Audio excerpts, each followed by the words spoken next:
Matthieu chapitre 24, versets 1 à 28.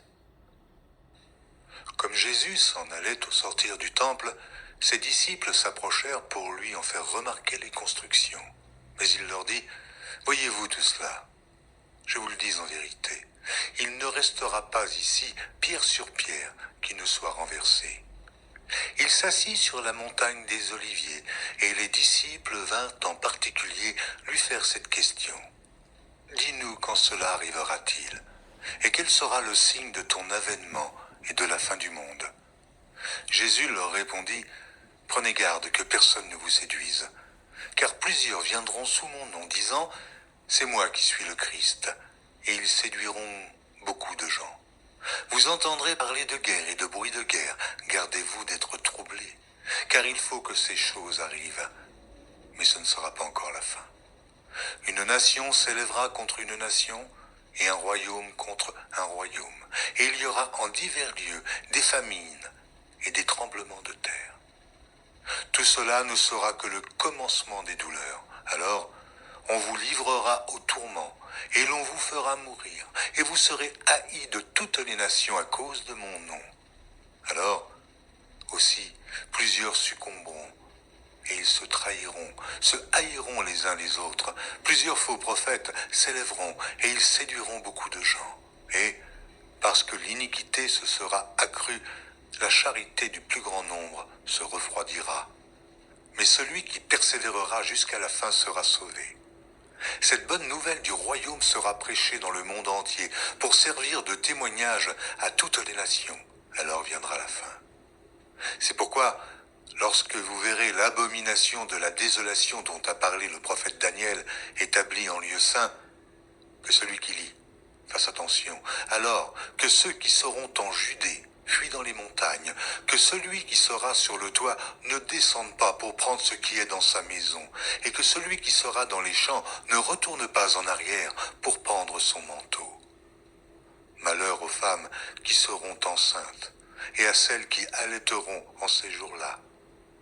Priez pour que votre fuite n'arrive pas en hiver, ni un jour de Shabbat, car alors la détresse sera si grande qu'il n'y en a point eu de pareil depuis le commencement du monde jusqu'à présent, et qu'il n'y en aura jamais.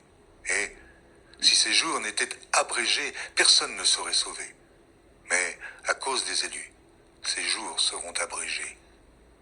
Si quelqu'un vous dit alors, le Christ est ici, ou il est là, ne le croyez pas.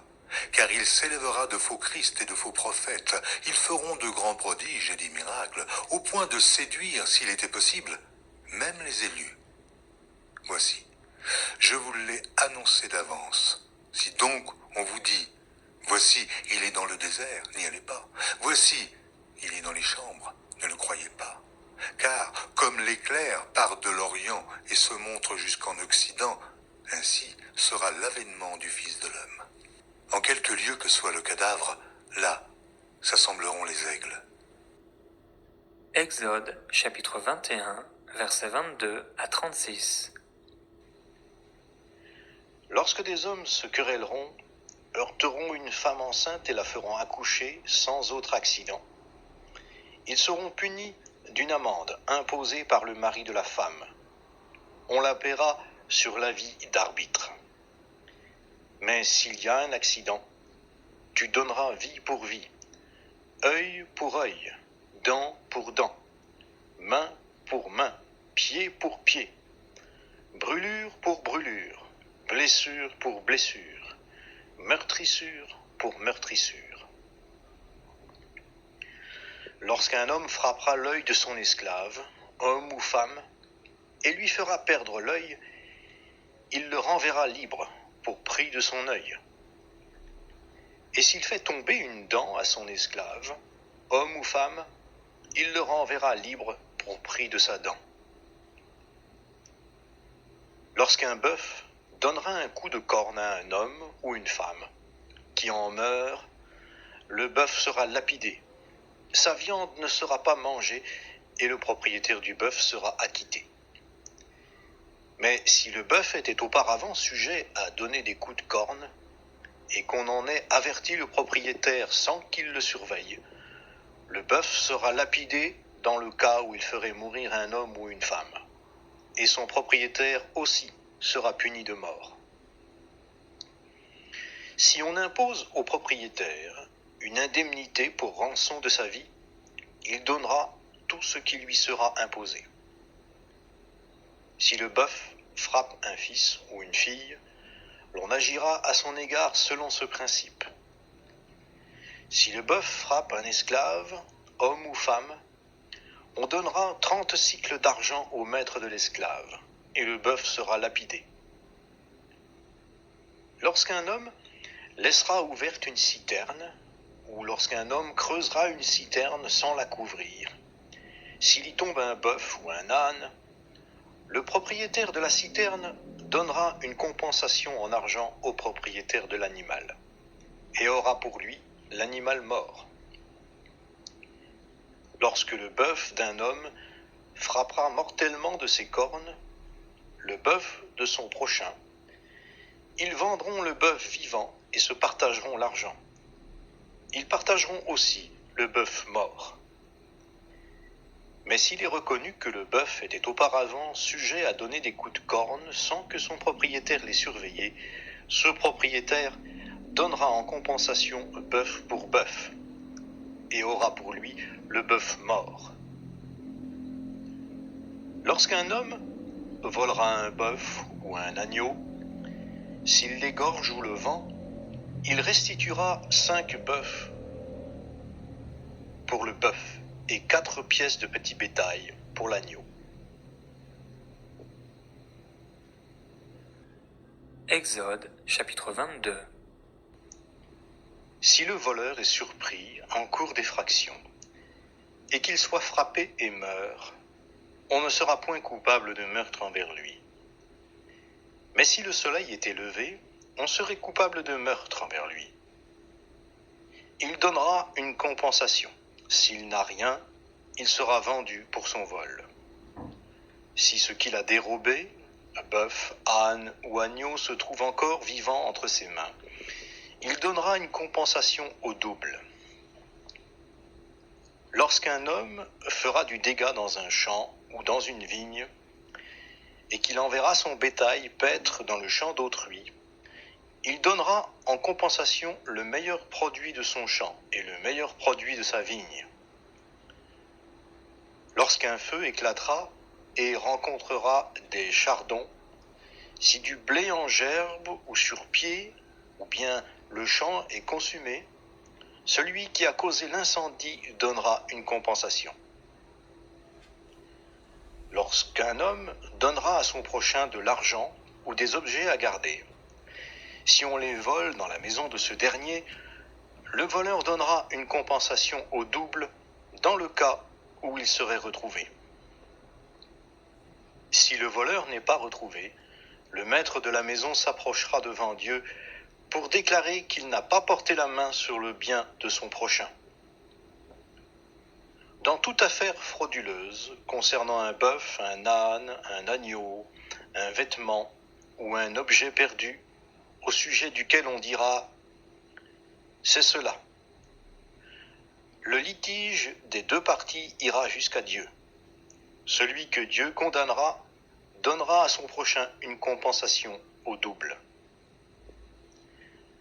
Lorsqu'un homme donnera à garder à son prochain un âne, un bœuf, un agneau ou une bête quelconque qui meurt, se casse un membre ou soit enlevé sans que personne l'ait vu, le serment au nom de l'Éternel interviendra entre les deux parties.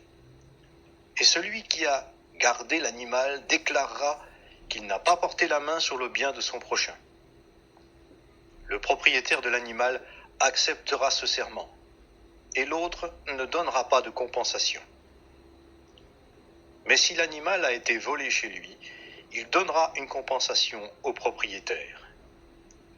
Si l'animal a été déchiré, il le produira en témoignage et ne donnera pas de compensation pour ce qui a été déchiré. Lorsqu'un homme empruntera à son prochain une bête qui se casse un membre ou qui meurt en l'absence du propriétaire, il donnera une compensation. Si le propriétaire est avec lui, il ne donnera pas de compensation. Si l'animal a été loué, le prix du louage suffira. Lorsqu'un homme séduira une vierge qui n'est pas fiancée et qu'il couchera avec elle, il paiera sa dot, puis il la prendra pour femme. Si le père refuse net de la lui accorder, il paiera en argent la valeur de la dot des vierges.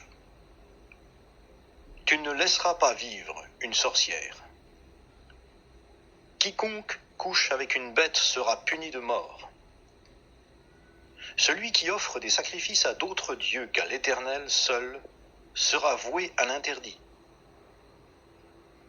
Tu n'exploiteras pas l'immigrant et tu ne l'opprimeras pas, car vous avez été des immigrants dans le pays d'Égypte. Vous n'accablerez pas la veuve ni l'orphelin.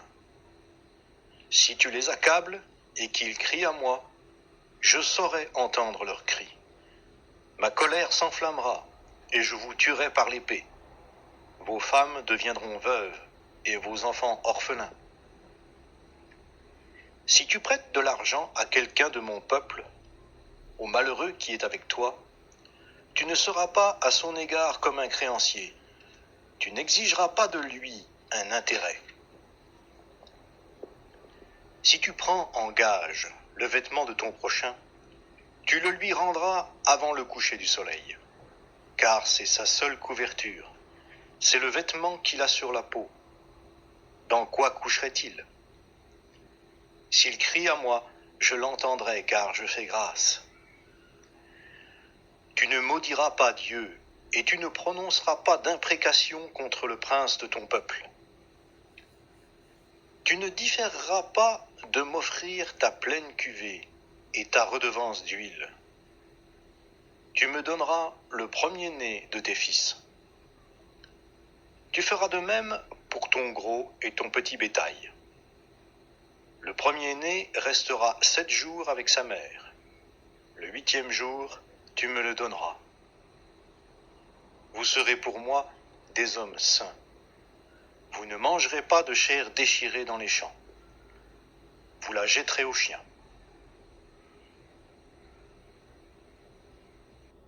Exode, chapitre 23, versets 1 à 13. Tu ne colporteras pas de faux bruits. Tu ne prêteras pas la main aux méchants en étant témoin à charge. Tu ne suivras pas la multitude pour faire le mal, et tu ne déposeras pas dans un procès en te mettant du côté de la multitude pour violer la justice. Tu ne favoriseras pas l'indigent dans son procès. Lorsque tu rencontreras le bœuf de ton ennemi ou son âne qui s'est égaré, tu le lui ramèneras. Lorsque tu verras l'âne de celui qui a de la haine pour toi succomber sous sa charge, et que tu hésiteras à le décharger, tu le déchargeras avec lui. Tu ne porteras pas atteinte au droit du pauvre dans son procès. Tu t'abstiendras de toute parole fausse. Tu ne feras pas mourir l'innocent et le juste, car je ne considérerai pas le méchant comme juste. Tu ne recevras pas de présents, car les présents aveuglent les clairvoyants et pervertissent les paroles des justes. Tu n'opprimeras pas l'immigrant. Vous savez ce qu'éprouve l'immigrant, car vous avez été des immigrants dans le pays d'Égypte. Pendant 6 années, tu ensemenceras ta terre, et tu en recueilleras le produit. Mais la 7e, tu lui donneras du répit, et tu l'abandonneras à elle-même.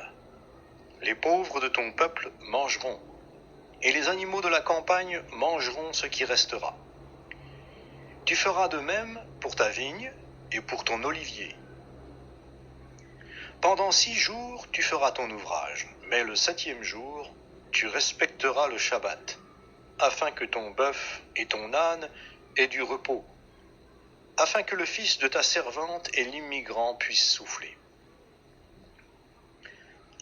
Vous prendrez garde à tout ce que je vous ai dit, Et vous ne rappellerez pas le souvenir du nom d'autres dieux, qu'on ne l'entende pas sortir de ta bouche.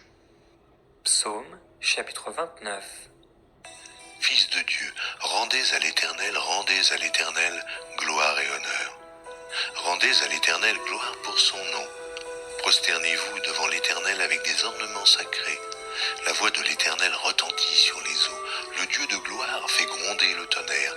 L'Éternel est sur les grandes eaux. La voix de l'Éternel est puissante. La voix de l'Éternel est majestueuse. La voix de l'Éternel brise les cèdres. L'Éternel brise les cèdres du Liban. Il les fait bondir comme des veaux, et le Liban et le Sirion comme de jeunes buffles. La voix de l'Éternel fait jaillir des flammes de feu. La voix de l'Éternel fait trembler le désert. L'Éternel fait trembler le désert de Kadès. La voix de l'Éternel fait enfanter les biches, et elle dépouille les forêts. Dans son palais tous s'écrient « Gloire ». L'Éternel était sur son trône lors du déluge. L'Éternel sur son trône règne éternellement. L'Éternel donne la force à son peuple. L'Éternel bénit son peuple et le rend heureux.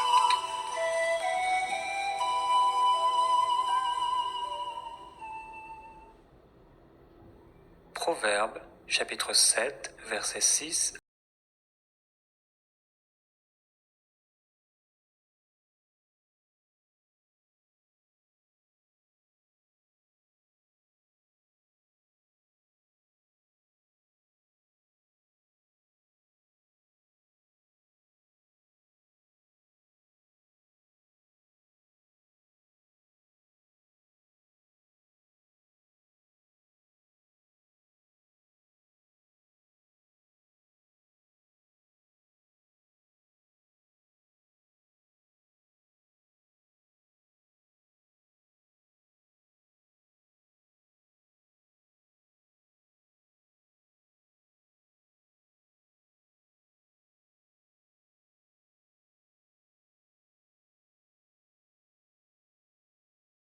prix de sa vie.